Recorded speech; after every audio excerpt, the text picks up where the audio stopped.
On the Build Show today, another episode of what's new in building products and tools.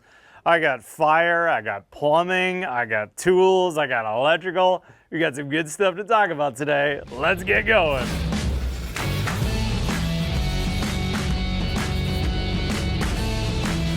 All right, guys, you know that I've been building my own house, and as a result, I have been an absolute nerd about researching plumbing. Now, I didn't end up using this on my house. I actually found it a little too late.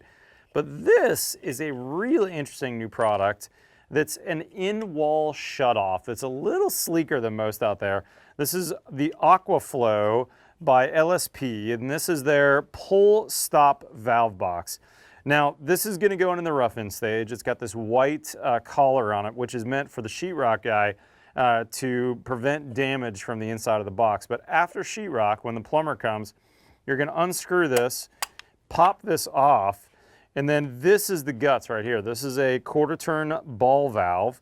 They're going to make this in PEX connections, or they also have one in copper here as well. But here's what's going to happen. When the plumber gets this all set, he's going to pop your supply line through here, and then this box is going to go on. Let's see if I can do it correctly on camera. And this is the trim right here. And this trim ring can be all kinds of different flavors. They've got, I don't know, black ones, silver ones, chrome ones, whatever bronze style you want. But here's the deal. It's a pull stop box. So that is on right now. See how I push that in? That's the on way right now. And if we had a problem, we need to stop it, we're going to pull it like that. And that's going to move that quarter turn ball valve out so that your connection is back in the wall. And let's say you had a chrome hose that was going to connect up to your toilet. All you'd see is this ring. This could be paintable. This could be whatever color. And that hose is going to come through the wall and connect to your toilet. And then if you had a problem, you could pull it to stop. This is going to be on. That's going to be stop. These also would work really nicely under your cabinets. It would really kind of clean that up. I thought that was cool. I'd never seen anything like that. Nice, clean install. All right, next up on plumbing, I actually found out about this one because I got flagged by my inspector that I had done the wrong thing. I used a bunch of Oatey washing machine boxes. In fact, I used the Moda series, which I really liked, in my laundry room for my main washer and dryer stack. But my HVAC guy ended up saying, hey, I really want to use my condensate drain from my kitchen mounted recessed ceiling ductless, basically my mini split that's recessed into my kitchen ceiling. So he ran it here, but I only had one drain, and my inspector flagged me. Honestly, I didn't realize this. When you have a washing machine and you want a condensate drain, or you want a water softener, something else that needs a drain, you need to have two ports for that drain. And that's where this Oatey Eliminator box comes out. And in fact, I'm going to be switching what I've got at my house to this. Same cool devices like I've got at my house. It's got a hammer arrestor. It's got quarter turn stops on there. But what it's doing is it's giving us this right here, which is a Y. So now I've got one drain pipe, but I actually have two ports. So one of these is going to get taken up with my washing machine. My hose is going to go in there. And then I'm going to put this little device in there, and this is going to mount into there, so that my condensate drain from my Mitsubishi, which is basically one room over, will be able to go through this knockout on the top of the box right here, and then we'll end up in this, so it'll go down this drain. So now I've got a separate drain for each. That is a real problem solver. I had no idea I needed it until I got flagged on inspections. Okay, next up, this is kind of interesting. These balls that you're seeing on the table are actually fire extinguishers. I totally didn't understand what this was, but these guys contacted me about their product and sent me a few samples, and I thought this is pretty interesting. This little ball, if you were to throw this into an active fire, the ball would, I don't know exactly how, but basically fall apart and would extinguish the fire. Now, what's the deal with the cage? The idea here is that if you had a mechanical room, you could actually screw this to the wall and mount this ball above an electrical panel, above something that you were worried about catching fire. And they have these in various sizes as well. Let me pull this one out of the box. Here's this one. And of course, you could also grab it And here's the crazy part. If you check out their videos, they actually have a bunch of videos that are basically big old dumpster fires where someone tosses one of these into the fire and boom, a big puff ball happens. And I have no idea what the secret sauce inside here is, but I saw them put out some crazy looking fires by just tossing this ball in there. I think this could even work in your garage potentially. Just have this mounted. You never have to worry about what's the pressure on your fire extinguisher or if somebody used it. As long as you can see that the ball's in the cage, you could grab this, and if your car caught fire or something else, boom, toss it into the fire and that would do it. Isn't that wild? Elide fire. I've not seen those before, but I thought that was kind of cool. Okay, next up, the box shell. The inventor on this product contacted me, and I saw a short YouTube video on how this works and thought, man, this is a pretty cool product.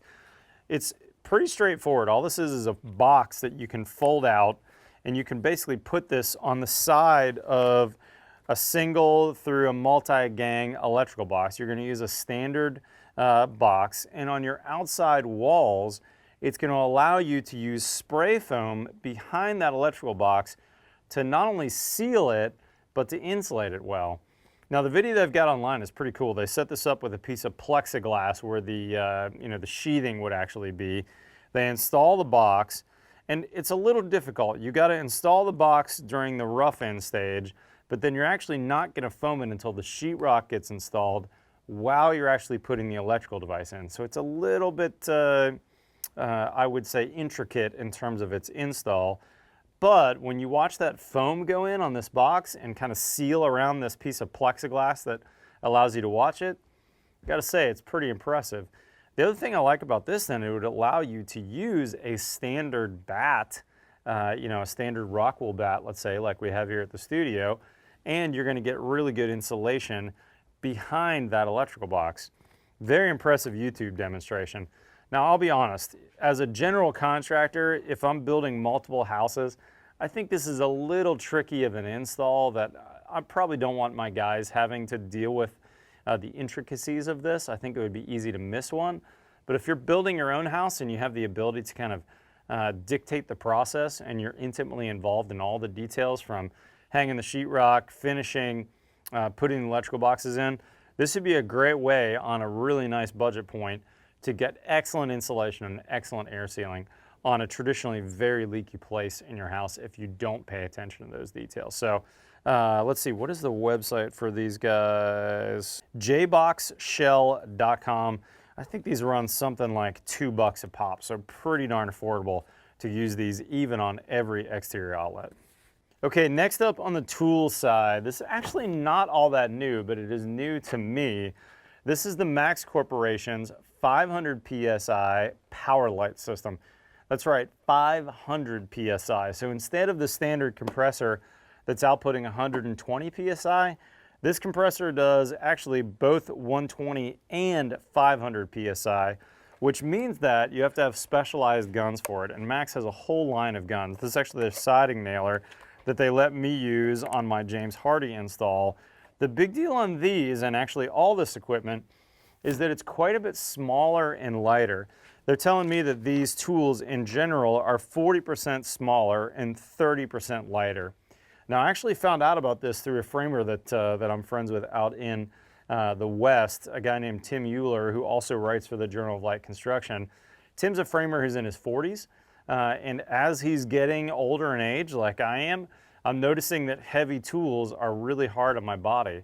So you're going to pay a premium in price. This is definitely a more expensive tool system, but to have tools that are lighter and easier on your body, I think that really makes a difference. But the other big deal on these tools is that you can use them in a bunch of other places, meaning you could use this on wood to concrete, wood to I-beam, and steel to concrete. You could basically eliminate a lot of your power actuated, meaning those little 22 shells, and replace it with this. They have a whole line of stuff. When I was at the BAL show 2 or so years ago, I got to use one of these tools on a wood to steel connection where you were basically putting a nailer on top of an I-beam so you could put floor joists on it. And holy cow, that thing was sinking nails in this 500 PSI system straight into an I-beam. So very impressive tool system. And the other thing about this compressor is very quiet, very lightweight. and you've got 2 ports, 2 standard PSI ports and 2 high pressure ports. So this is an investment, but I gotta say, super impressive. Highly recommended, especially if you're like me and you're thinking about, gosh, if I'm gonna be in this business another 20 years, I need to take care of my body. All right, while we're talking about framing tools, I actually have a brand new framing material that I wanna talk to you about. Let's cut to the job site. IBS X, what's up, builder friends? How are you guys? Welcome to my house under construction. That's right, I've been building my own personal house now. And on social, I've seen several of you on Instagram comment, what's up with the ram board that you put down during framing? We normally would put this down over finished hardwoods or a finished floor, but I've actually been hiding something from you. I have a secret underneath this ram board that I couldn't show on anything, whether it was videos or social media. But here today, I'm gonna reveal it for you. Huber Engineered Woods, the maker of Advantech and Zip System Sheathing. We've been using their products and loving them for years. They got a brand new product, and I actually have the prototype in my house. This is actually a brand new category of subfloor. Here it is, guys, Advantech X Factor. This is a brand new product. It's basically the core, the underneath of this is Advantech, and then bonded to the surface, just like the Zip System sheathing, is this facer, which is basically adding an extra layer of waterproofing to this Advantech, such that it has a 500-day no sand guarantee. It's really gonna be that much more bomber already than Advantech, which is already incredible. A couple big benefits of this though. It's much smoother than standard Advantech, which means that job site communications are gonna be really nice. For instance, right over here, I marked for my framer, hey, I need to go ahead and frame this or reframe this opening for a 2.8/6.8 pocket door. And my Sharpie, nothing special, wrote on there perfectly. I actually wrote that several weeks ago, and you can see even today, it's still in perfect condition. So job site communications, job site cleanup, and additional weatherability. A lot of benefits here to this product. Now let's get into a couple of the tech notes on this. It's only available in 23/30 seconds, nominally basically a 3/4 inch floor, and it can be installed in up to 24-inch on-center joists. Now I did something different with it though for this install. I actually used my buddy Steve Basic's method to make an insulated slab. So what I did here was I put foam on top of my concrete, and this was an existing slab, a house that I thought I was gonna remodel and ended up building a new house. My exterior walls were framed. I was totally dried in already. And then on top of that foam, I used 2 layers of Advantech. The first layer is just standard 3/4 Advantech, but this top layer I used Advantech X Factor. Now this blue edging you see here, this is part of the innovation process. You're probably not gonna see that in the final product, and the color may vary slightly, but it's basically going to be a gold finish. This was a pre-production kind of a prototype Advantech that they shipped me to the job site, but if this isn't stocked locally now, it's going to be very soon. And definitely ask your lumberyards, ask them by name for Advantech X Factor. Very cool product, and I think this is going to revolutionize that premium subfloor category. Guys, thanks for joining me for this special presentation, and honestly, it's been nice to finally reveal what's been my secret for all these weeks. And to learn more about this, you can go to advantechxfactor.com. Next up, Majic stairs. Now, access to your attic is critical, and especially if you're thinking about doing storage or access for mechanicals, changing filters, that sort of thing, you don't want a rickety attic system. You want a nice one. Now, over the years, I've looked at all kinds of different options out there, and I've used rainbow stairs quite a bit, but this one trumps them all. And in fact, I set up my house to put one in the future. It's called Majic Stair. It's a quite large stair system. Check out that big opening I've got. But what's cool about this is when it comes out, it telescopes, and it gives you a true staircase. It's a 45-degree angle, it's got a handrail, and it's all automatically done off a button. There's a motor that's dropping the unit down and dropping those stairs out. Very, very cool system. You can find out more on this one at magicstairs.com. Check out this, guys, new tool from Dust Hog. Looks like a simple set of pipes, but what it does is it extracts the dust when you're dumping things into a bucket. That silica dust is really bad for you. You don't want to breathe it.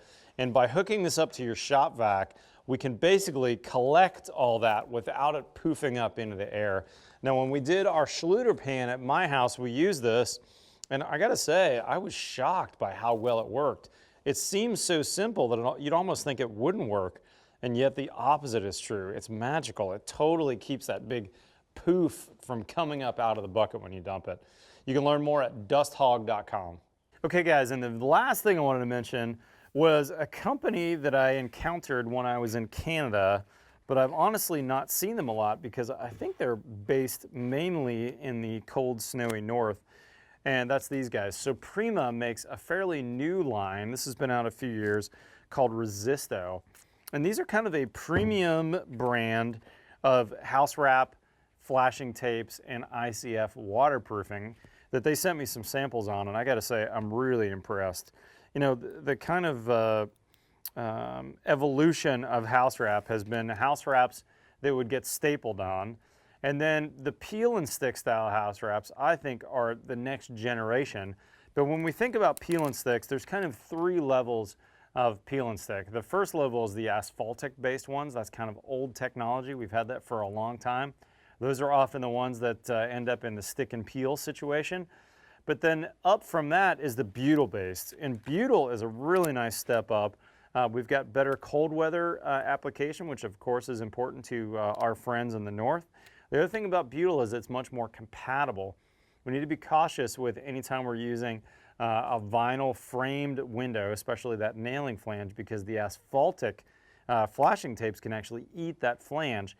Butyl is not going to react with that, so this is a much better option, and it's going to stick better. So all their flashings are butyl based.